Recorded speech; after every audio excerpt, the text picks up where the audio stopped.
آهیج دست وسره دل جمیه حواله کر هرچی لمن کریه ملا جامامه دشاله کر شنگه بنازیم الشها بسکو زبادی جو الشها روی ما دبن پیانه هجز دل من دلاله کر سلاف بینرین هجا سلاو حسکنه مجوره هونکو دریبن ایرو خلقا یکمین یا برنامه ویجه برنامه ایوانه برنامه ایوان هر روز چهارشنبه ساعت 10 ایواری سر اکران روزآوا تیوی میوانا مالاوه بینرین هجا ایرو امی درباسی ناف دریایا ویجه ببن تیدا کور ببن غور ببن و هر بچجا ویجه خویا رنگین و خوش کیف خوش ببن جبوه لو استودیو هن میوانی منی گلک هجا و عزیز هنه تخوازم واجب بدم ناس کرن که اموا ناس بکن ام دست ببرنامه خوب کن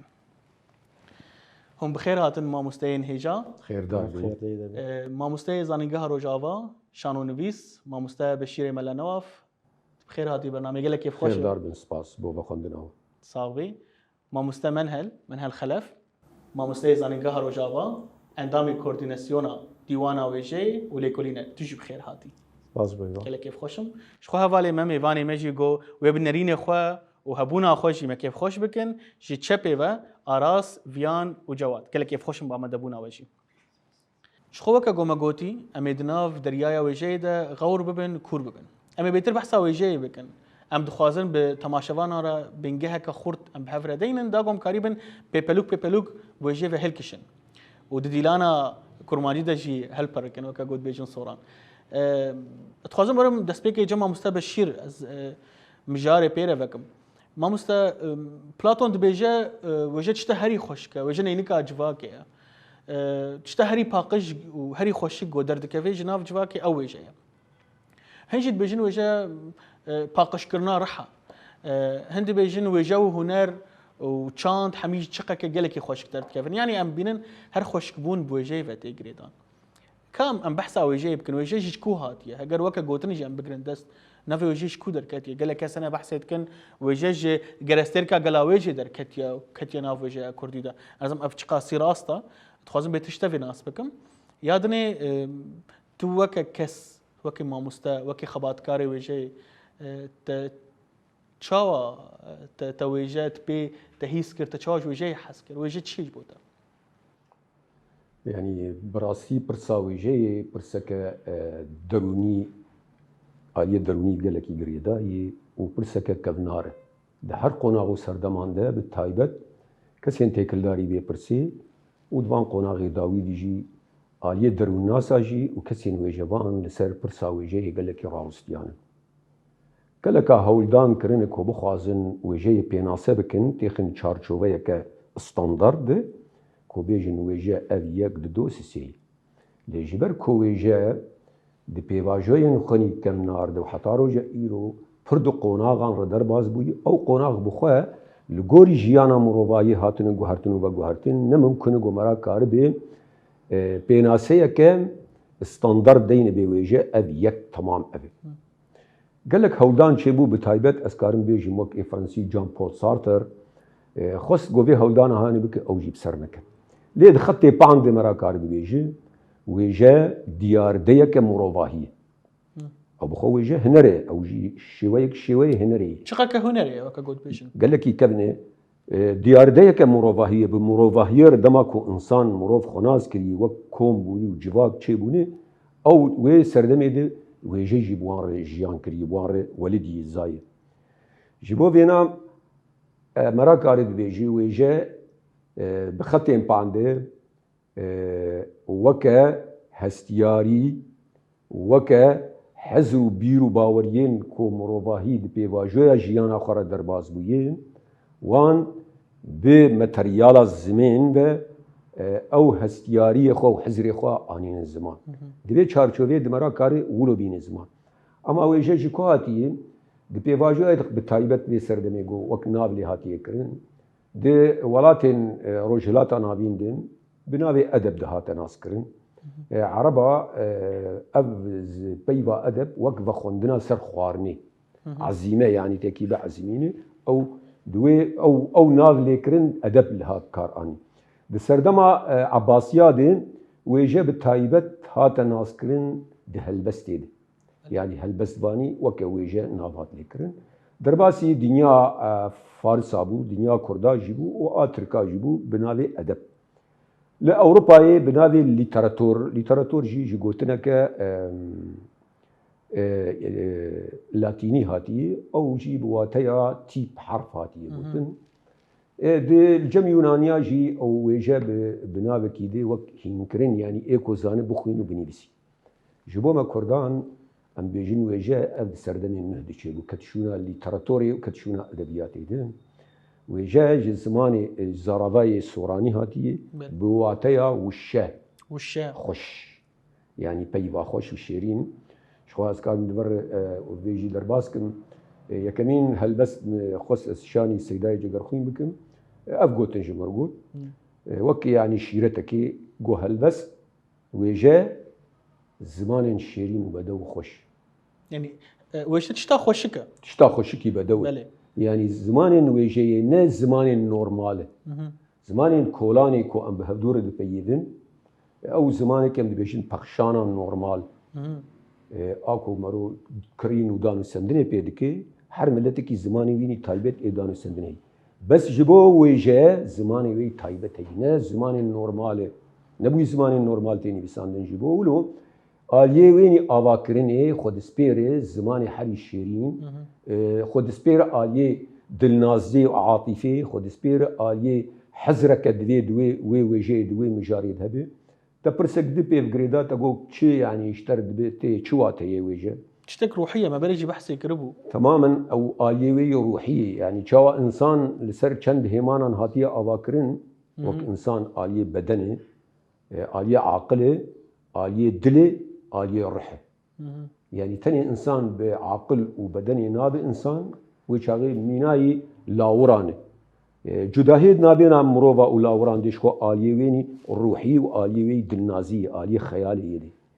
جبو بينا بتايبت او جريدانا من شما محس ويجي كريه دبا كو كراهيه كوي دلاوعي امده هاتبي چاندنج آليه مالبات امده بتايبت لسروان كسين كلاسيكيه من وقت ملاي جزيري احمد خاني وسيدا جگر خون اد مالباتا كولو چاندا ما آليه ملتيه هبو باوي من آپاني من حسب ويجاو كلاسيكا كردي دكرن دبكو به حمديمه د هات چاندن هشي امده هاتبه چاندن راست كلك سباس ما مستمن هل ما مستبشير بحثا قال لك مجارا كروجي هات عيني قلتنا بلاطون السر تاكيد كلام كارم بيجي انه تشتا خوشك وجا نينكا وجا تيسينا نينا تا وجا مروفت قالت چه گوتنی جيره بيجي چه هفوك جيره بريسي راستي برسكا جرينجا برسكا جوهريه و ديرو كده ام دكارن بيجن هر كسي جو دواري فلسفه عنجي رخنا دا فلسفه ين رخنا دا كاركريا خوستيه في برسوي بده برسوا ويجه چيا تايبت دسبك فيلسوفان اف برسكريا وقت كرم كر بلاطون لجم بلاطون ويجا اصطاوي ند آستا هری جور دبو دما جمهورية خويا بجارت يا فاضل شكر هناكي ويجوان آستا وادا خست يعني هربت هالبستفان شاو اوجي الجوري ذهنيتاوي اواوي فكر عندنا نرينا اوي الجبو جياني يعني الجموي جرك ويجا اركاوي بنجهين پرورده كرنا قل لسر اخلاق ونرخين بلند چیروکا کوي هيا دبي خوست جهكي جوي جوان عربينه تدي جمهوريه خدا هر چينك چينا كتكارا چينا سياست مدارا چينا شيورمندا چينا فيلسوفا چينا يعني هر يكي جهك جرديد جها جموي جوانان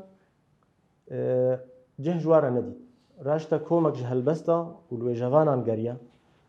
قوت افهل بست وتياوي تشيا وشكو انيا دبرز بالاوي دبون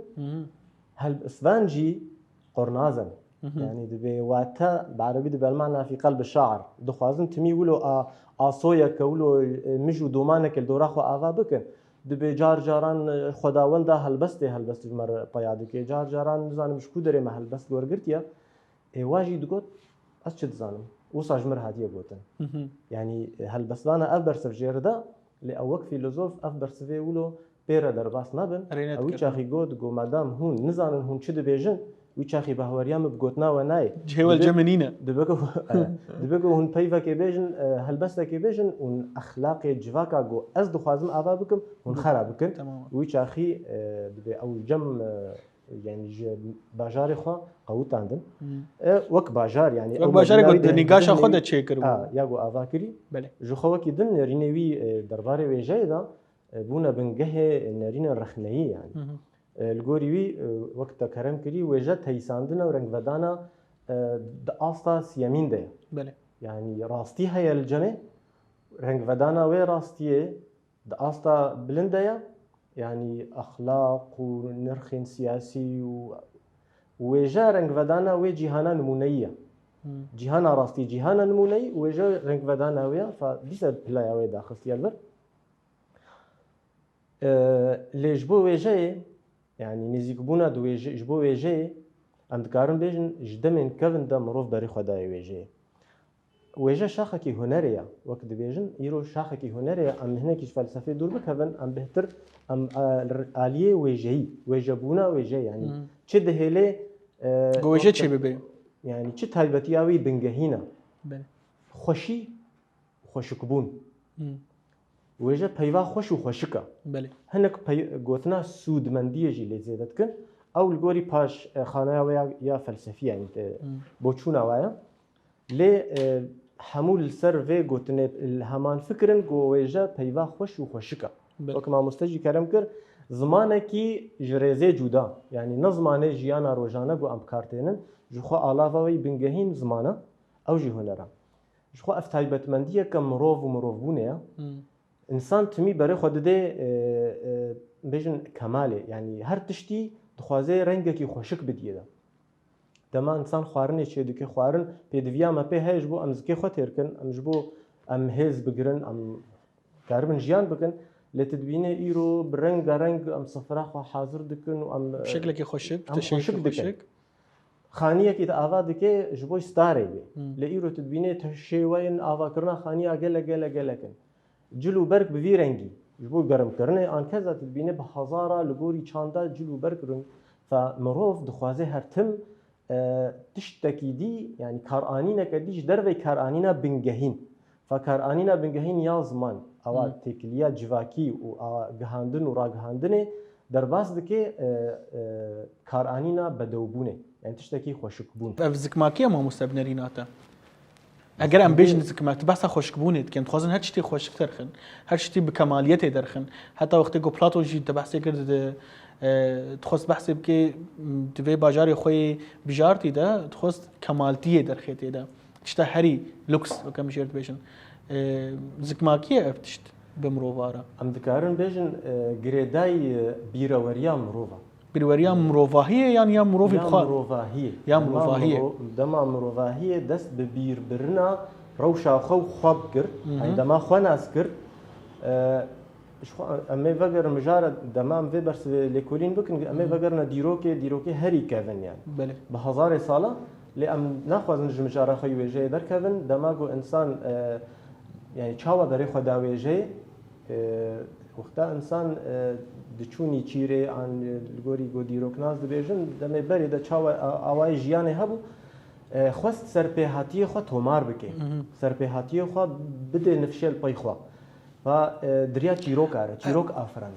نەوەکە گۆمبێژی سەرپا تخواست بدێ نفشێدن قاسی گوت خۆست شتا درحی خۆدا هەیە درحیدا هەیە دەرخێ تمام يعني دخواست وێ تشتا الجەم خوا ئەندڕۆی خۆدا بدێ نفشێ پەی خوا ئەرکێ پەروەردەی یەکژەیە لێکاری بوو برەنگێکی دیژی بدێ لێ بزمانێکی جودا گەهاند ئەو زمانی جوداژی ئەم دکارن نابێت چیرۆکێ لێ بکەن سەرپێهاتی گوتنەی پێشیە ئەم بشن دەما پشتیڕە گۆ هەلبەست ئافران هەلبەست گەهاڵ ئەم بژن کارانینا خوشببوونا زمانە یا وێژەیە بۆیژی خۆست بێ بەرە خودم مامۆستا بە شیر دوێدا وێژەوان ئەو کەسێک گۆچتی هەری خۆشک تندڕی خۆدا کۆم دکێ و بە شکلی هەری خۆشک تەشی هەری خۆشک دەردەخێ تیش خۆ وێژەوانی چانۆنویسی و شانۆ ئاستا هەری بلند یا سمبۆلێ و خۆشکبوونەیە تی بۆ وێ نریناتە چییە؟ شخوا بێگومان مامۆستەجی ئانی زمان شخوا دە پێواژەیە تا سەر ئانی سەر ئافلاتون نەریناوی دە هەلبەست شتێکی نێنی بوو بە تایبەت هەلبەستا تراژیدی بەس وا ژیوینا شاگرتیوی دەما سقڕات هات ببوورە ئەرستۆ هات عکسیوی گوت گۆ هەلبەستا تراژیدی ji ber ku dilnazî û tirs tê heyê di wê dilnazî û tirsê de ya ku li temaşevanên çi şano be yan çi helbestek trajîdî godarî bike sîqalkirin tê heyî sîqalkirin tê heyî ew sîqalkirin ji bona mirovan dibê cihekî wek bênvedanê yan jî ew tiştên kobûyê û kom bûne di pêvajoya jiyana wî de aliyê neyînî di derûnê wî de dema ku temaşe bike yan guhdarî bidike jêra dibê azîne wesîleke ku bihêle ew tiştên nanê di canî wî di giyanî wî di dapeke ya derbirîne mera karî bêjî ew pêvajoya hanê yanî têkiliya xwe Aristo têkiliya wêjeyê bi derûnnasiyê vegirêda çima derûnnasî ji ber helbest di bingeha xwe de li ser çi hatî avakirin yan jî wêje li ser çi hatî aliyê hestiyariyê her pênc hewasan hestiyariya insan li ser wan hatî avakirin aliyê wê ruhî hatiye avakirin ji bo vêna ew pêvajoyê ge em bêjin têra derbas bûyîne yek ser em giyanin van qonaxa qonaxê yekê destpêkê efsanê de ye yanî efsane karibê ji bingeha wêjeyî analîcem Yûnaniya jî bavê wêjeya Yûnanî efsaneyî di efsanê de li hemû derê yanî hemû welatan efsane ew diyardeya efsanê li hemû deveran destpêkir bi taybet di hemû şaristaniya de em narin efsane derket pêş di efsanê de hêmanên bingehîn di wêjeyê de îstîarê ket pêş de wê pêvajoya çi qas sal derbazkirinin hêdî em ketinin pêvajoya îca xwedênaskirinê de kahinan dest pê kir em karin bêjin somer dest pê kirî dema kahina dest pê kir ew qonaxa hanê bû qonaxa paşûhate kînayet ew rewş kînayetê dest pê kir wê pêvajoyê gelekî dirêj kir heta yanî em karin bêjin sed sala qirnê sed sala ortê wek bi qurûnil wista wê pêvajoyê pê de îca gelemperî dest pê kir wextê got gelemperî dest pê kir bû teyîsandin wesf di wê navberê re mirov digotin çawa roj û şev hev diguherin digotin dinya li ser qloçê gayekî ne ew ga wextê hêrz dibe erd dihejin mîna ev efsaneyê got hatin gotin ez behsê dikim li ser meselê ew mesele ka te pirsek jî kir ew xerîzî ye mesele wêjeyê çawayî dîsê carek de Aristo dibêje dibê insan wek xerîzî heskiriyê guhdarkirina serpêhatiyayê serpêhatiyayê ew tiştê goviyekî re derbas bûye yan jî muhakat yan jî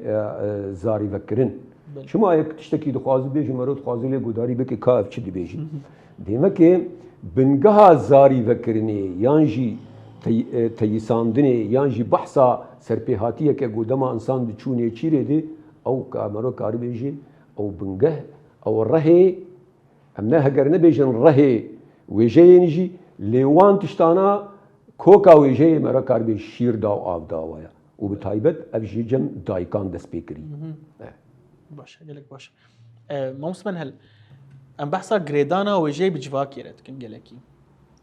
wêjeya gotê ve guhestin wêjevan trajê wêjeyekê helbestekê binivîse çîrokekê binivîse romanekê binivîse çi cûreya wêjeyê bê wê me got me behsê kir me got girêdaneke civakî bi derûniya wê wîjevanî re heye heta got karbê tiştekî civakê re pêş bixê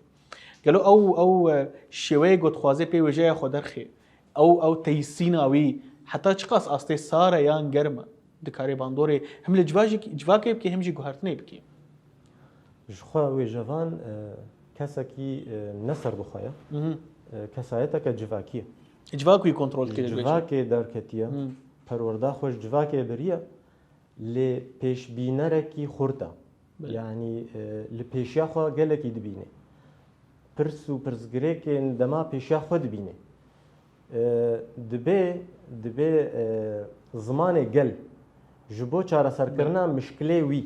پرسگرێکێن وی گۆژیانی پێرە دەرباس دبن جخوا ئەف ئەرکێکی بنگەهین ئێ وێژەیە گوتمی ڕیا جڤاکێ ڕۆنی بکێ بەلکی هەنێک نەبێ گوتنێرە بن دبێ بێژن وێژە دووری ڤاکارە نەکارەوەیە کاری سیاسەتەیە لێ دیرۆکە وێژەیە بێ ئەسبات دکێ چ قاسی وێژەوانان دیرۆکێدا لە هەمبەر زوڵمکارە و ستەمکاران هەلبەست گوتنە و ji bo wê ne canê xwe fedakirina yan jî surgûn bûne em ji bêjin ji dema romaniyan ve belkî 2000 yani îro 2000 sal sere derbas bûye Ovid belkî 100 salayekê zayînî bû İmparatorê Roman Augustus ez vehorim ew surgûn kir ji ber helbestên wî gote yani li hemberî xwe xeteriyek dît ji ber çi ji ber helbestê wî pêşbîn bûn ji bo gel eywa helbest spas mamosta Ovid naso ji bo helbestê wî evîniyê û ê serhildanê ê azadiyê doza azadiyê dike heta em bigihin Lorca çawa jiyana xweşdesta ji bo helbestên xwe ji ber zimanê gel bû ام بحثا ملاي باتيجي بكن جو قاسيل بر دلي مير بقدر وقيمت بوچما جو هلبستك رخناي لسر مير او سرغني تماما هر تم ين سردست دخوازن هر کسی بخن بن باندورا خدا هلبستوان راستی هلبستوان ام بيجن ويجوان بگشتي ل ام نچارن جار جاره دما ام تين پیدا هلبست خود دي پیش وک رنگ کی ويجي بنگهين خود دي پیش رولا خو بهتر لیستیش بشین ویژه دی شانو دما کفن د گله کی رولا خو هبو ما مستبحث کر هلبست دومانا دی يعني دومانا دیرو کی راحته روجا ایرو ارکا خوون دانه کریه هلبستی بلکه ایرو لسر دکا ویژه جهانی رومان بهتر لپیشا لی هلبست هنجی برنگ رنگ شکل جدا جدا خود دی پیش و رولا خود لیزه جبو هشیار کرنا گل جبو چاندنا هستن نازک دناف گلدا جخوا ارکاوی بنگهین اغا هلبستوان به هلبست دبی زمان گل هلبستوان هرتم ما قلت كسايتها كشجلة لجل هر تشتي نكاري بيجي جارنا مثلا يك دبي از تركيا خشم ياو از چقا كيف خشم بس از نزانم چاواش تر بيجم جارا مروف دبي از هنگي از ايش كيشم از جان كيشم پر ايش دلم ده هيا از نكارم بيجم لي هلبستوان تي ايشا گوكشاندي دبي گوياوي بي دبي گويا جواكي بيج برد بيني وي هلبست كي هلبست بزمانکی خوش بگوتنین کور و پرواتا نیگاشاوی بیت سینوره نیگاشاوی بنیگاشه یعنی به آشوپه و به سپحی کرنا پیوا دبی زمان گل و دبی زمان آزادیه گل بر به هر تشتی خوش و بدوله هجبر و هلبستوان دبی زمان گل دما ایرو از تیشم از هلبسته که روشا خواه دبیجم دما از کیف خوشم جی از هلبسته که کیف خوشی خود بیجم دما از دخوازم یارا خوا پسم بدم از هلبسته که از نیامنه لی از دبینم او روشا مفد بیجه جبروی هلبس باندوره لگلد که کسایت که همان فکر هم کسایت يعني ایرو پرانیا کسایت اندگلد ام بیجن باندوره ویجه د آواکرنا کسایت جواکی دجی هی بلکه یک بیجه از ویجه حزناکم مرو دکاری بیجه از ویجه حزناکم لی مرو نکاری بیجه تکلیا من بویجه رچی نبوی ویجه باندور لمنه کریم جبر کس تونه یان به قصیده که یان به پندو گوتنه که پیشیان یان بسترانه که باندور نبویا هکر باندور نبو به ایل کلکاوی خزموی اهلوی باندور بونه و آواکرنا کسایتا جواکی دانستاندنه مرو چاوا کسایت آواد به د انجام دانستاندن جواکی ده فاجبر ام کارم بیشن گو ویجا باندور الجواکت که و پیشخصناوی دجی پر رولا که گرینگ لیزی ام فكرن مجرى خويا بنجهين ويا جرينكو تقو ويجا رحم مروفان باقجتك ويجا تشتك روحيه جيان رحدك درماني حمود درتا وكا مروفت كاري بيجي موسمن هالجبري بحث كر كيجما بسترانك يام بهلبستك باندور نبويا كيجما بسترانا يانجي هلبستا جزري ياغو زبير صالح بيجي صباح الخير خاني من بي باندور نبويا يعني فام بحثا بيور واركا وجي بكن مگو نتني ازبد بيجن بلكي ارسطو جد بيجد بيرحم مروفان باقجتك حتى خاصي ابراستا بيورا وجي تني باقش كرنا يعني بري ما أبقى لك أبرسانا هاتي كرن بالتايبت أمانكي بقارن فيختي أو فيلسوف نيفيسكارين ألماني في درباري دي بيورا ويجي البيجي شخو هلبتا ويجي وك يعني تبي شورش وشورش فان ما أو ويجي كي تشيدكن سانين ويجبان تشيدكن أو ويجبان أنا أركاويني بنجهين لقور بناسيا فيختي وسردمي القوتية أو جبو اشکرکرن و رونی کرنا راستین کو دی دیار دین هبونی د بشارتینه شانی در دورا خو بده بچه بشوی کی زمانه کی روان بیجی هر پیواجویا که هر قوناغه که هر نفشکی گره که او وجه هانی لگور تیگهشتنا وی جواکه گو کاربه وی پیورا خو وی تشتین کورونی کریه بده در دورا خو بله ده همان دمه دی جیبوتیه کسین کو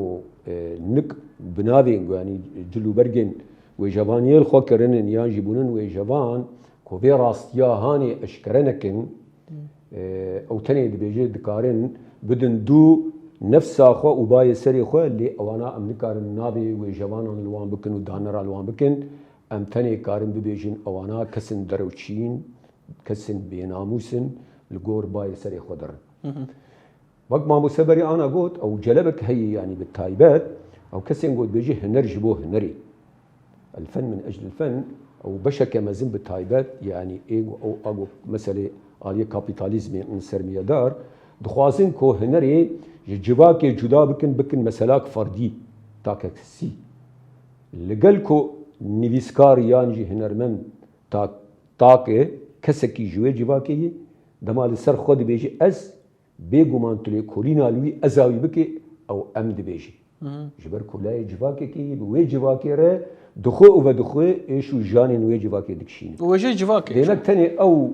أو برهمين وينا قالك آلية ويهنا بالتايبت دويجي دي بيجي وكا فيلسوف فرنسي ديكار دي بيجي أز دي حزرم ديمك أزهمه ليه وي جوان دي بيجي دي أز ديشم ديمك أزهمه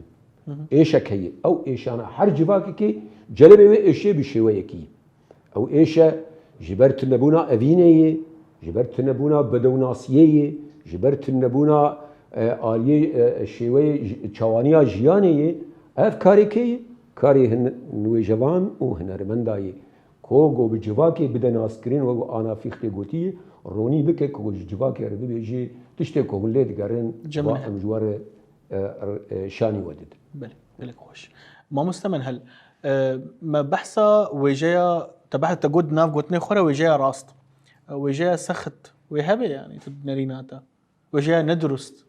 حتى جهبيجي حتى شاستي بيورا ويتش يجبو يجفاكي هلبت الجوري داناسينا مجوي جو جوان را وي بيفاني وجايا راست ويا سخت دركذا اگر ام بيجن وجا تنه گوتنا خوش و خوشکا ام هر گوتنا خوش و خوشک ام دکارن ناوی ویجا لی بکن لیوکات ما مستکرم کر ویجا ارکا خویا جواکی هبه یعنی ویجا جواکی درک هبه و جبو جواکی خدمت بکه وی وکا دسپیک مگوت وی داخواز و آرزوی مروفاهی برب خوشک بونه و برب آزاد بونه و تیر بکه او ویجا یا راست و یا راستی چاوا دما ببه برسف ببه زمانه گل و جوان کسایتک جگلا دوی ویجا ویج بو گل بی دقونا غدا ام وکارن گلک مینا کابیجن جار جارا هیویا گل دشکی وقتا دمين زحمت دا جبو گلی کرد سردما جگر خوین دا چقاسی سرهلدانه کردا شکستن هیوینما هلبستا خویا کیما از درخست هر کسی او هلبست دوباره کر و هیویه که خورد چاند و بهوریا ملتکی هستکی نتوی پیشخست و گور کر رشبو کردان بهوریا ملتکی جیره و گرند انجی ای رقیبا دلدار گو دزندانه ده حمیز احمدیا دا نویسی بو آنجی ام بیژن پشتی تکچونا شورش الباشور کردستانه 1975 سیدای تیرج برز سیدای تیرج وقتا هلبستا ای بلبل دلشادی گوت بوی هلبسته کلیل که هیوی چان آف دا یعنی هیوی دیسا و گراند پر خوشا جواری اوی زحمتی اوی آنی زمان جی دناف رجی بحثی کر گو مجبور به هیوی بنام بوی رنگی هلبستوان دبی برسف ج ایشوا گل را و کما مستکرم کر تیشه دبی جی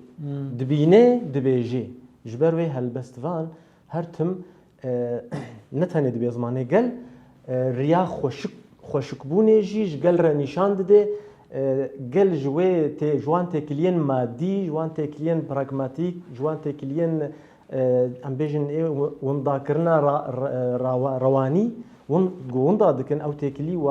ملت جوار رزگار دکه مروف بونا مروف تنی بیراوی مروف بونا مروف چاوا به هستیاریه به هست نازک بخوشیه چه جیانه پید ده ناس کرن وی فیر که چاوا بجی واتد ده جیانا مروف پیوانا جی بوی چیت که گوکاربه وکی مروف کی به ویج واکره هم پیوندیه که هم جی خوبین زمان بریا مروف فیری جیانه دکه ویجا مروف فیری جیانه دکه بله ام بحثا باندورا ویجه بکن ما مستبشیر چقاسی الجواكت كن هم بنرن ولاتن دنياي انجي بحث فرنسا بكم تايبت بشورشا روناسانس چوا روناسانسا گول دنياي چبو كاريبو روي اوروبا گشتي بگهري ايدي امبيجن هركس بري خو بدي اوروبا هركس اوروبا حسبك ويجبو ياغو باندور لجواكي كر ويجبو ياغو روي دسلادار دسلاته گوهت ويجبو ياغو رحكينو خست اوروبا دا وروه كينو شبوي چيگر گو كاربه دنياي دا گربكي ام بينا في لبكن تدبيچ شو هاگر منكي وگرن شون دي بتايبت لشورشا فرنسي يعني شورشا سينائي يعني شورشا اكتوبري بله دي بيواجويا بري شورشا دين ام دبينن كو گوهرتن و گوهرتن يعني شورشا وجيي دس بيكر او علي كلاسيكا دي او كسين رومانسي او كلاسيك بون وانا بربي دفر جهات نيجا روشين هيدي جواكي دين نما او شوازين كو هيبون نما تهاتا قبل كرن ابانا براسي بون وقت شورشوان وجبان نبانا شكرن ابانا بشوي كيدي يدي وجه خسن خدمتا بيرو باوري و بيرن آليكو بالباشترين جياني بقرن تما قوم سورا فرنسي نارن ايوك مولير وك بودلير دافنشي وك فيكتور هيغو انا تبديجي رولك قال لك مازال شكسبير رولك مازال ليسن دو وعيا دي بيري نتوي جوا كان دك وانا بون هيمانين كو بون اردوين شورشكي وهمان دمي ديجي دماغو ام شورشاس 7 اكتوبر يجي ام دي دنارن بري وينا بچقصال مثلا درن بوشكي درن تولستوي درن دوستويفسكي وبجهداني افانا بخو شورش شكرنا ديمك ويجب خوشي دبنجها خدي شورشكي جيان دك شما جبركو وقتا او دنارين خدي وقت بعربي بيجان رؤيه مستقبليه النارين بيشاروجي دي جواك كان نورمال ما تشتغل زاني كيد زاني بتايبت ويجوان وفيلسوف وان مثلا ايقود حزرن جبو ينا دماكو وان نارينانا داتينين او نارين تقبل كرنج آلية جواكي دبي وك ايديولوجيكي او ايديولوجي ايجاد به درشمه وشعار شورشا بله شقصي وجيان باندورا خو المجي انساني سياسي كرن مثلا بين امبريز او جلاندما كو بيجي مسترانا درويشي عبدي باندورا قال لك مازال مكركو هشكو اس وقت معنويك يعني مورالك مازال دامك وبيجن اف جباكا هاني خدي او قاسي تراث او تشتكي بدو خوشكتي هي شما يقولوا محروم بمين لانك دويجا باندورك خوي قال لك جرين ديروك يجي ود بيفاجوي جو شورش دس بيدك يعني وجا شورش يجي دختي جو دختمه مثلا من الاتحاد السوفيتي وجا ختمي سردما السوفيتي سما سوسياليزم ختمي دما جو ختمي وجاره كده دبرجو دشورش دويجا دي بزرين ركبريه هي بزري سرهلداني هي جاره كده تقل همبري وان تشتين كونابن برسب جيانا مروفار بله ما مسمن هل جبوي رونسانسا كردان کو جگر خوین سپی اسبوی چند میناک اج جگر خوین بدم گو یکی جناف هوا گنید بیجه تلبستی ویده بیجه جبو ما کردان دار دوی یان زیر یان هفسار دوی بوم جگر خوین هیج میش باقیش نکم افقریش جگر خوین دورده جبوی جواکا ماش تخوازه بیجه بنریناتا بکی پرسا گرانه پرسا که گلک مرفت کاری کورو دور سرن الخادم بکی بله جخوا افجی تایبەتمەندیە کە سەیدایە جەگەرخوینە برەخنێ تنازی خین توش برەخنێ توش دخوازێ گەل هشیار بکێ ئەمە لێ گوهداری ناکێ توش رەخنە دکێژ بۆ لێ گوهداری بکێژ بەر ئەو دبینێ گوگل چ ئاستێدەیە د چ نەزانیە دێ د تەقانە نەزانیە دەوندا بووە و چ پیلان لە سەرێ مڵەتیوی تێ نەگەڕاندن ji êşa xwe jî vagotina dibêje dixwaze wî hişyar bike نخوا درمان ددê ji xwe wêje derman wêje yani şîrete zendeye dixwaze mirov rizgar bike rizgar insan ji wê teqanê derbixe yani wî fêrî jiyanê bike wî fêrî jiyanê bike Victor Hugo dibêje دبی دو تشت دنیای دهنا جیانه بمن ددنا حزگرن اوین و آزادی اجبو اوینه دکارم جیانا خو بدم دبر اوینه دا از دکارم جیانا خو بدم لجبو آزادی از اوینا خوشی فدات کم بله به آزادی اوین جی چاوا گوتنه که کورو پر واتهیا که کورته دهیا گود خواز یعنی ارکاوی جابین گهین امش کارش به و هفو کدار خن آزادیا خیال آزادیا حزر آزادیا هست جخوا انسانی کولا واتیا جیان الجمع تنیا تو واتج هر چه کاری ویره تنیا اوین جی اگر نه آزاد به واتیا بله لور گوتنا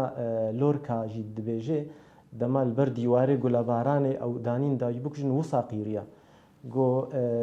مروه نه آزاد چیه؟ بله کاج من ربیجا مریانا از چاوا جتا حزبکم هگر نه آزاد بم از چاوا کاربم وی دلیش طرفکم هگر دل نیه من به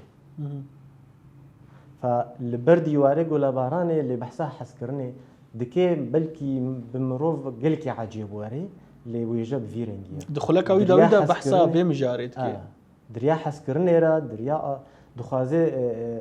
آزادی به انسان بده خوارن و خوارن شو انسان جبو آزادیه چی بو یا نجبو کوله بو بله ما مثلا سایکولوژیا کردا چه بان دور لویشه وان کریه مشن سایکولوژیا که عجیب جم کرده هایش خو ما گرم ام بحث بکن بکی روج مره لازمه ل بما وکی گو مجاری ما ویجه ام تخوازن بیشن ام کردن سایکولوژیا خوشی ناز دکن ویجه ما بر بکوه سایکولوژی چه بان دور لیکریه شو ده انجام ده يعني جباتك دماغو كسايات او بين رخاندن او كسايات جهاتي هناندن جريسو تفنين هبونين كود جيان بيواجيا جيان خودن جبرغو كل ملتي كرد ملتكي آزادي نديتي دبن بي داگير كران ده جيان كريم همو تشتوي هاتي تالان كرن بتايبت آليه ويجي دما ملتك وج ويجا اخوا محروم به وجاي ورد تالان كرن او ناس باریک مزن جناسنامه مروان وجاوی جبو ولوت النار ملتي كرد پر ناكوكيان دي جيان دكن بتايبت ملتي جو مقهور به بالساعتان مزاجي بشكلك بله او الاليه درون ناسيه دي بري انا بيشيجي مقول درون ناسي وجا ده هفدور درباس بويت نكاري واش فقطيني بله بتايبت يعني فرويد قال لك آلية مسألة زانستا دروناسية دي وجاي قال لك شكرتن بتايبت جي شانويا يوناني شانويا إلكترا شانويا أوديب شاه وجي شانويا بلكي يكي روسيجي كره سي شانويا بنجهين جبول لكولين خني درونية أساس قرتن جبو ملتك يوك ملتك كرد كو حما آليا دهاتن تالان كرن كتاتن بشافتن جبو ينا بيغومان وهمو آليين سايكولوجياوي ويدي نرين نويني وجيه ديجي بيدا ببن چندی کو او جوانی ما چقسی سر وقت بيجي لبيغومان بشوي كي شويان جنيز و غريداي بوان باندورن كود بن دستيه د مجيان كري وهنكي واجي بخياني كرين كسايتاوي دوي دانرياوي بله موسون هل نرينا تجبو في شبو خو ام ویژه کارن برنگی کی پیناسا بکن در انجام تکلین جواکیه جواک چه جیان دکه دو جیر درد کبه ویژه ویده درد کبه بلکی فلسفه ده جی درد کبه بلکی پرتوکن دن دا بشین دن دا لی ام بیجن ویژه ام بگرن دست جبر به آوایه کی خوشک و بدوته هوناندن گلک جوریان نافخد دكاري بهتر بجهن خو بجهن جل بلكي ناف جل بلكي آلية فلسفة ده كس جلك نخوين يعني جي فهم نكن اللي وجد ما تيجوتن هكر هالبستك به هكر شيروكك به وجوان هول ده حتى جيته بزمان قلب آخفه بتيجهشتنا قلب آخفه ورمانا خو بجهن يدا وتشيجا جيان جي بده خوش كرن يعني بده دعم كرن جبروي باندورا والجل هيا گلگو و جوانی وی بدنگ بن گلگو و جوانی وی تون بن گل دبیجن گل کورا وکم ملتکی سیویه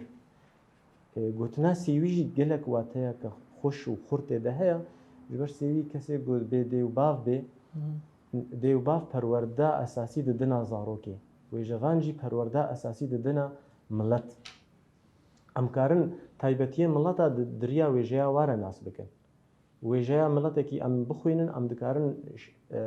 باورية ملات ديروكا ملات نرخين جم في ملتي حمو أم وجاوي دا ناس بكن جبرو له رنگ فدانا هري نزيكي جفاكي الجوري باورية من وجاء باشا قام ورن أم بحثا زمينك آزاد زمينك فكري زمينك بيسينور جبو وجاء بخوازن چه بكن چه پیوانج لازمن چه زمینج لازمه گرکه ام چه بکن حتی کم کارم بیشن بویا وقتی گم وجه خوا رزگار و آزاد بکنش بس بارم ناف وجه کردیا کلاسیک ده بلکی گلک پیوانات بنشکاندن بلکی راحتی و آزادی اوین حتی بسردما جگر خوینجی لی و سال داویده و 25 سال داویده وجه کردی جی تشیع خویگو ام ناز دکن درکتیا بنالينا تمام مستبشير قالوا افراستا افا از بحثي دكم انجي وجه كردي هنا خو باراستيا دوسي نورا خويا ازادي ده دشكولتي ده دو جو كده ماشي جبركو بري انا اجي نقول خو روشا جواكي الي سياسي وجواكي روشا كقلكي كان باخ حتى كم دما مقارنه بكن هفرو كرين جنابينا ولاتكي جوهاتي بوي ميتينجهنز او ميتينجهن كلاسيكي وك انجليزيه وفرنسيه لي ميتينجهيا روشا كردستان ناشي بتميتينجهند بله بتايبت جبركو داغير كرين كردا بيشي وك انا موجود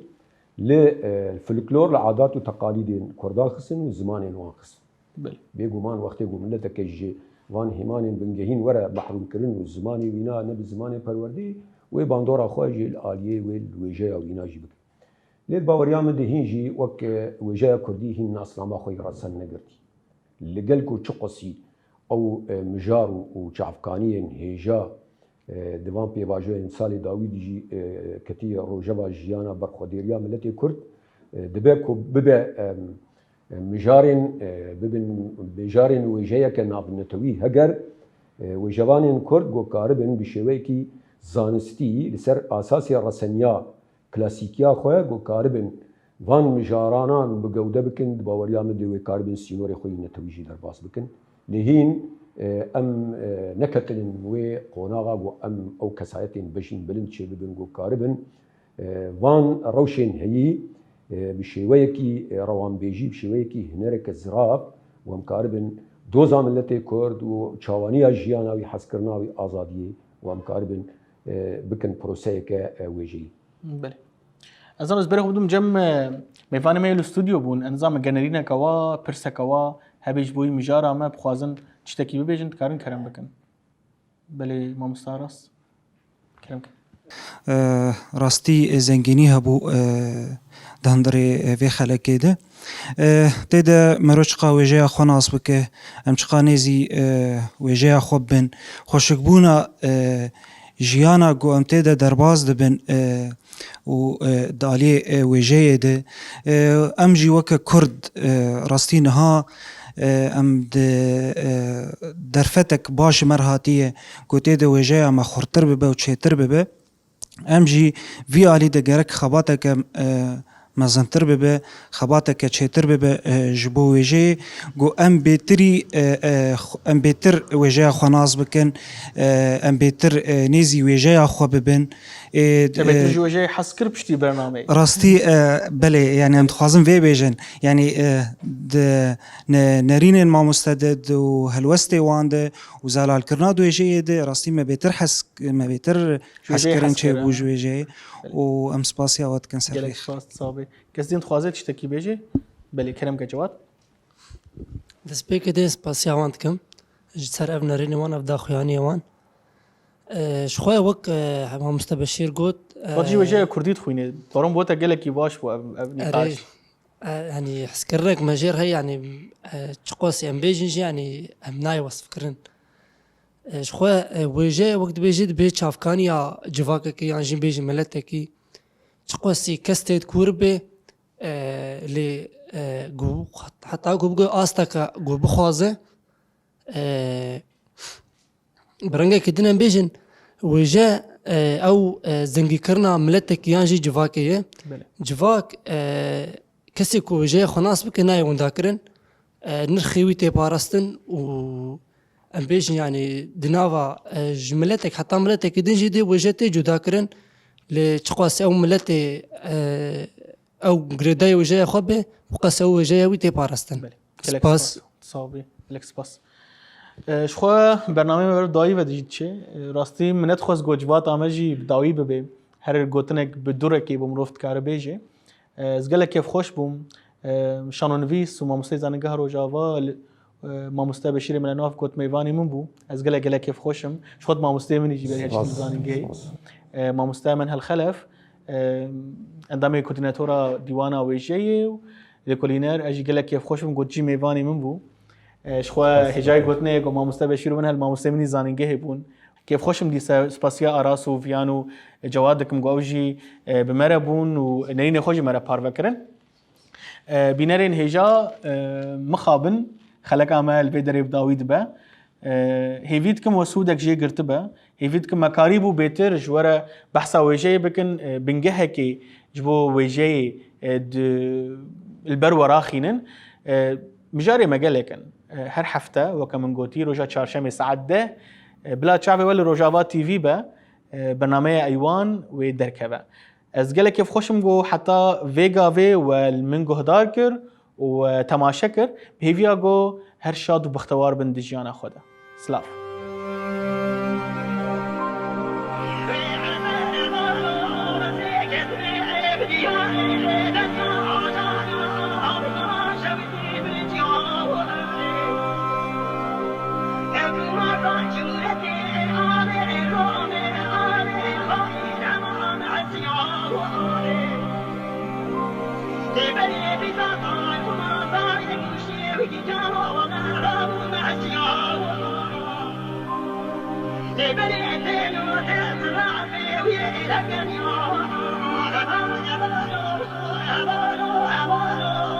I don't know.